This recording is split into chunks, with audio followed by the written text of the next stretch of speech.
kepikiran nggak sih kenapa ya kita sebagai manusia tuh kayaknya terobsesi banget sama permainan?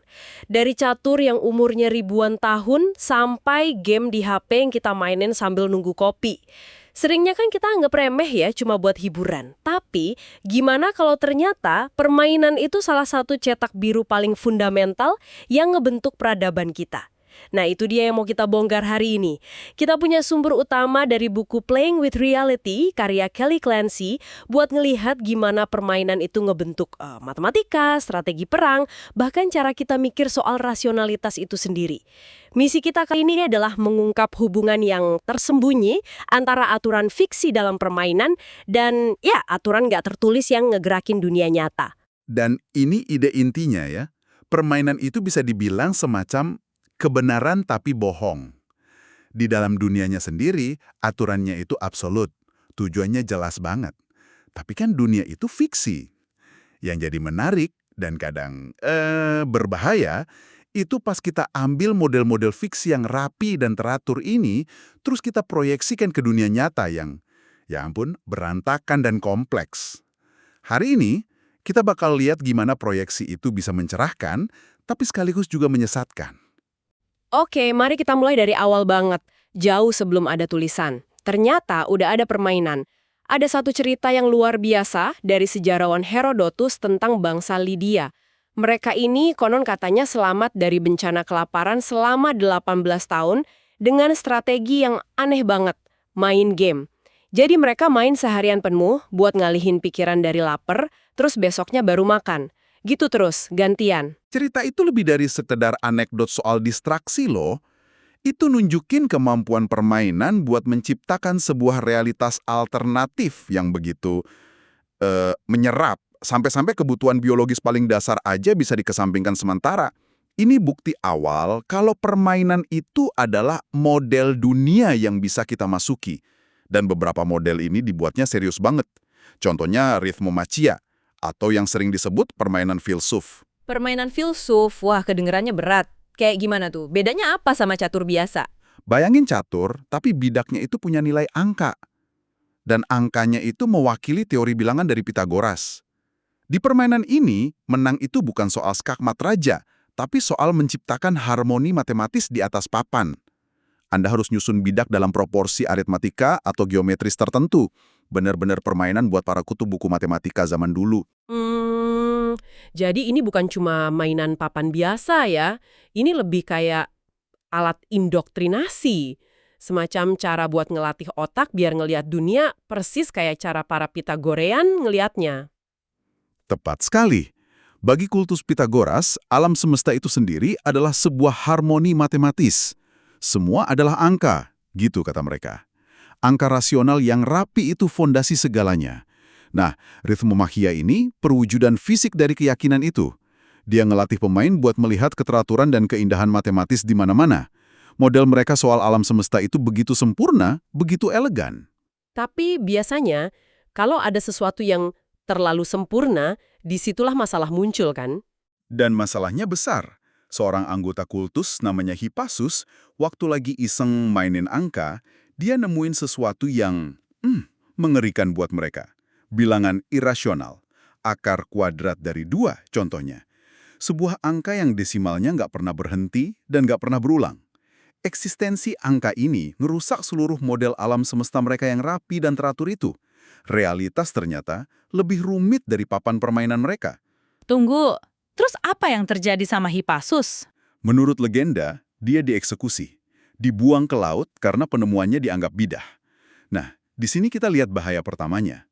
Ketika kita begitu terikat sama sebuah model, kita lebih milih membunuh pembawa pesan daripada ngubah model kita pas ketemu bukti baru. Keyakinan buta pada aturan permainan mereka justru menghambat kemajuan. Ini ngingetin saya sama sesuatu yang lebih modern. Dulu Anda pernah bilang, seorang pasifis nggak akan bisa menang Call of Duty, dan seorang sosialis sejati nggak akan pernah menang monopoli. Jadi permainan itu bukan cuma cerminan, tapi juga pelatih ideologi ya? Persis. Aturan permainan itu sendiri adalah sebuah sistem insentif. Monopoli itu nggak ngehakimi Anda karena numpuk properti dan bikin lawan bangkrut, malah ngasih imbalan buat itu. Call of Duty ngasih poin buat headshot, bukan buat negosiasi damai kan? Inilah kekuatan tersembunyi permainan. Ia menormalkan sebuah cara pandang dan perilaku tertentu di dalam gelembung aturannya. Pertanyaannya, seberapa banyak cara pandang itu merembes keluar dari gelembung? Oke, jadi model Pitagoras yang begitu rapi itu hancur pas ketemu realitas yang lebih kompleks, yaitu bilangan irasional. Ini menarik karena sepertinya ada tema yang sama di area lain. Gimana manusia nyoba memodelkan sesuatu yang, pada dasarnya acak. Mungkin contoh paling jelas ya perjudian kan? Benar sekali. Selama ribuan tahun, hasil lemparan dadu yang dulu dibuat dari tulang buku jari hewan itu dianggap kehendak para dewa. Sesuatu di luar kendali manusia. Kaisar Romawi kayak Caligula dan Nero itu penjudi berat. Tapi mereka nyoba ngendaliin permainan dengan curang, bukan dengan matematika. Terus apa yang ngubah semua itu? Kapan kita berhenti nyalahin dewa dan mulai ngitung peluang? Perubahan itu dipicu, seperti banyak hal hebat lainnya, oleh seseorang yang kehilangan uang. Di abad ke-17, ada bangsawan Prancis sekaligus penjudi, namanya Antoine Gombaut. Dia lagi bingung. Dia sadar kalau bertaruh bakal muncul minimal 1 angka 6 dalam 4 lemparan dadu, itu taruhan yang bagus. Dia sering menang. Tapi taruhan lain yang menurut intuisinya setara, yaitu bertaruh muncul sepasang angka 6 dalam 24 kali lemparan 2 dadu, kok malah bikin dia kalah terus? Dia nggak ngerti kenapa. Dan dia bawa masalah sepele ini ke orang yang tepat. Dia membawanya ke matematikawan jenius Blaise Pascal, yang kebetulan juga suka judi. Pascal merasa ini menarik dan mulai surat-suratan sama matematikawan hebat lain, Pierre de Fermat.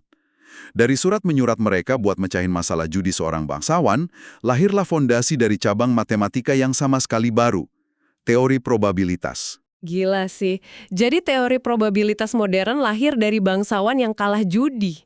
Itu luar biasa. Apa Pascal dan Fermat sadar mereka lagi menciptakan sesuatu yang revolusioner, atau mereka cuma mikir lagi mecahin teka-teki iseng aja? Awalnya mungkin mereka cuma lihat itu sebagai teka-teki, tapi mereka cepat sadar implikasinya. Mereka buktiin secara matematis, kalaupun satu lemparan dadu itu acak, pola dari banyak lemparan bisa diukur dan diprediksi. Peluang taruhan pertama Gombaut itu sedikit di atas 50%, sementara yang kedua sedikit di bawah 50%. Untuk pertama kalinya, masa depan yang nggak pasti itu bisa dikuantifikasi. Ini terobosan konseptual yang luar biasa. Dan Pascal nggak berhenti di meja judi. Dia menerapkan ide ini ke pertanyaan terbesar dari semuanya. Betul, dia merumuskan apa yang sekarang kita kenal sebagai taruhan Pascal. Dia memperlakukan keberadaan Tuhan sebagai permainan probabilitas. Argumennya gini, kalau Anda bertaruh Tuhan itu ada, dan ternyata benar, untungnya tak terbatas, yaitu surga. Kalau ternyata salah, ruginya terbatas, cuma beberapa kesenangan duniawi. Sebaliknya, kalau Anda bertaruh Tuhan nggak ada, potensi ruginya tak terbatas, neraka, dan potensi untungnya terbatas. Jadi, menurut logika probabilitas, pilihan paling rasional ya bertaruh Tuhan itu ada. Ini model pertama tentang cara bikin keputusan strategis di bawah ketidakpastian ekstrem. Dari mengukur masa depan di meja judi, kayaknya cuma selangkah lagi buat nyoba ngukur sesuatu yang sama kacaunya, yaitu konflik manusia. Dan langkah itu diambil secara harfiah di medan perang. Abad ke-19, militer Prusia, yang terkenal metodis banget, ngembangin permainan namanya Kriegspiel, artinya permainan perang. Ini bukan kayak main RIS atau semacamnya ya. Ini simulasi yang detail banget, pakai peta topografi asli, bidak yang mewakili batalion, dan aturan rumit berdasarkan data korban dari senjata terbaru. Bahkan ada dadu khusus buat nentuin hasil pertempuran berdasarkan moral, kelelahan, dan faktor lainnya. Jadi ini kayak Dungeons and Dragons buat para jenderal gitu. Bisa dibilang begitu, dan mereka nganggapnya serius banget. Seorang perwira Prusia pernah bilang, ini bukan permainan sama sekali, ini pelatihan untuk perang. Dan memang, Kriegspiel terbukti sangat akurat dalam memprediksi hasil banyak pertempuran nyata. Permainan ini memungkinkan mereka buat bermain di masa depan tanpa harus ngorbanin satu prajurit pun. Tapi seakurat apapun simulasi, pasti ada batasnya kan? Apa yang dilewatkan oleh model Kriegspiel? Model itu jago banget dalam simulasi teknis perang, logistik, kekuatan tembak, manuver. Tapi gagal total dalam memodelkan aspek manusiawi, sosial, dan politik. Waktu mereka ngerencanain invasi ke Belgia untuk Perang Dunia I, model mereka prediksi pergerakannya bakal cepat dan efisien. Mereka sama sekali nggak memperhitungkan kalau warga sipil Belgia bakal marah dan nyabotase rel kereta mereka sendiri. Mereka juga nggak memprediksi invasi brutal itu bakal narik Inggris dan Amerika ke dalam perang, yang akhirnya bikin Jerman kalah. Model mereka terlalu rapih untuk dunia nyata yang penuh emosi. Tunggu dulu, ini lompatan yang luar biasa. Dari permainan perang dengan balok kayu di Prusia, tiba-tiba kita ngomongin matematika murni buat memodelkan perilaku manusia. Gimana seorang jenius matematika kayak John von Neumann bisa sampai ke sana? Apa yang mendorongnya? Itu pertanyaan kuncinya. Von Neumann itu seorang Yahudi Hungaria yang kabur dari Eropa pas Nazi berkuasa. Dia ngelihat langsung apa yang dia sebut kegilaan politik Eropa. Keputusan-keputusan yang kayaknya nggak rasional dan merusak diri sendiri. Sebagai matematikawan, nalurinya adalah nyari keteraturan, nyari logika di balik kegilaan itu. Nah, teori permainan atau game teori itu upayanya buat menciptakan kerangka kerja rasional untuk memahami interaksi strategis antar manusia. Oke, coba jelasin ide inti teori permainan sesederhana mungkin. Intinya gini, teori permainan mengasumsikan setiap pemain, bisa individu, perusahaan, atau negara, itu agen yang rasional dan egois. Setiap pemain tahu tujuannya, biasanya memaksimalkan keuntungan, dan bakal milih pilihan terbaik buat mencapai itu, sambil mikirin pilihan yang mungkin diambil pemain lain. Konsep kuncinya equilibrium Nash, di mana setiap pemain udah milih strategi terbaiknya dengan mempertimbangkan strategi lawan.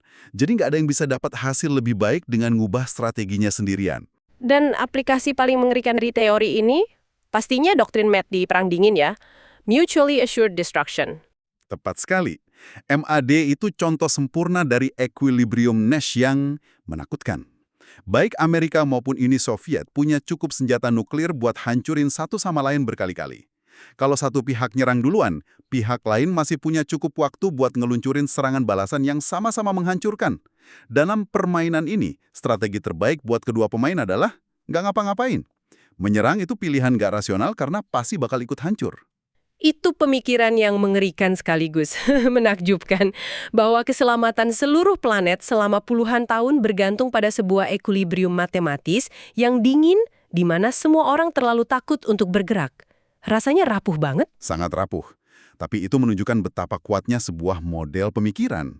Teori permainan secara harfiah menahan dunia dari kiamat nuklir dengan mengubah cara para pemimpin negara memandang konflik. Oke, jadi kita udah lihat gimana permainan dan model bisa ngejelasin banyak hal, dari probabilitas sampai perang nuklir.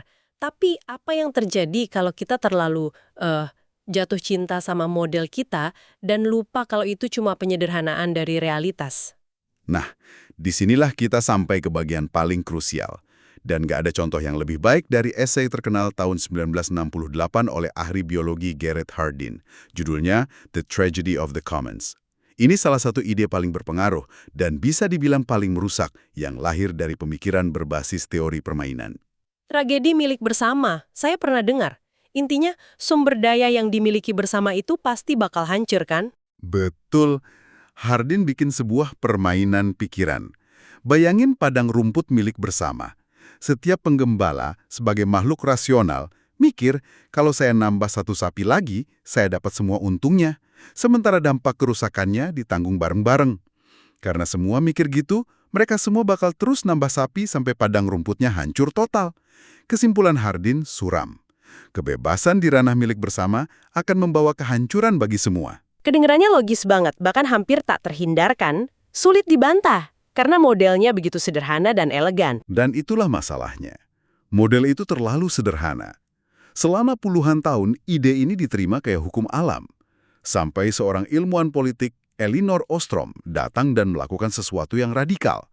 Dia keluar kantor dan lihat dunia nyata. Dia ngabisin karirnya mendokumentasikan ratusan komunitas di seluruh dunia yang berhasil mengelola sumber daya bersama secara berkelanjutan selama berabad-abad. Dia menang hadiah Nobel untuk karyanya ini. Jadi di mana letak kesalahan fatal Hardin? Apa yang dia lewatkan? Hardin melewatkan manusia. Model permainannya itu mengasumsikan setiap pemain adalah individu egois yang terisolasi dan gak bisa komunikasi. Ostrom nemuin kalau di dunia nyata, manusia itu ngobrol. Mereka bangun kepercayaan, bikin aturan lokal yang kompleks, nerapin sistem pemantauan, dan ngasih sanksi. Mereka kerjasama.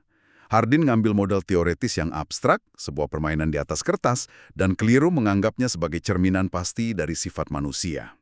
Dan bahayanya bukan cuma soal debat akademis kan? Ide Hardin ini punya dampak yang sangat nyata di dunia. Dampak yang sangat besar dan seringkali negatif. Argumen tragedy of the commons dipakai sebagai pembenaran ideologis buat kebijakan privatisasi besar-besaran di seluruh dunia. Bahkan lebih parah lagi, pemikiran Hardin itu berakar pada ideologi eugenika yang rasis. Ini contoh mengerikan tentang gimana sebuah model yang kelihatannya ilmiah dan objektif bisa disalahgunakan buat mendorong agenda politik yang kejam. Ini nunjukin bahaya pas kita lupa kalau peta bukanlah wilayahnya. Jadi kita udah melakukan perjalanan yang cukup jauh ya. Dari bangsa Lydia yang main buat lupa lapar, ke kultus Pitagoras yang nyoba metain alam semesta, ke para matematikawan yang nemuin probabilitas dari masalah judi, dan akhirnya ke ahli strategi perang dingin yang mempertaruhkan nasib dunia pada ekilibrium matematis. Jelas sudah, permainan itu jauh lebih dari sekedar hiburan. Permainan itu laboratorium pemikiran. Ia adalah cara kita membangun model sederhana untuk memahami dunia yang rumit.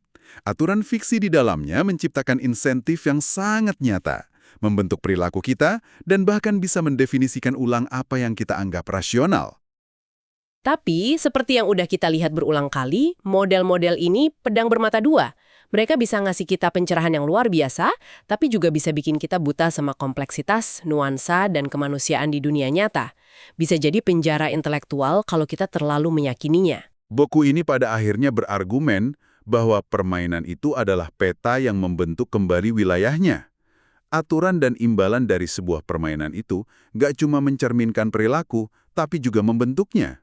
Dan ini membawa kita pada satu pertanyaan penutup yang penting buat Anda renungkan. Saat ini, semakin banyak aspek hidup kita yang digamifikasi. Aplikasi kebugaran ngasih kita lencana, metrik kinerja di kantor nentuin bonus, jumlah likes ngebentuk interaksi sosial kita. Itu semua permainan dengan aturan dan imbalan yang dirancang orang lain.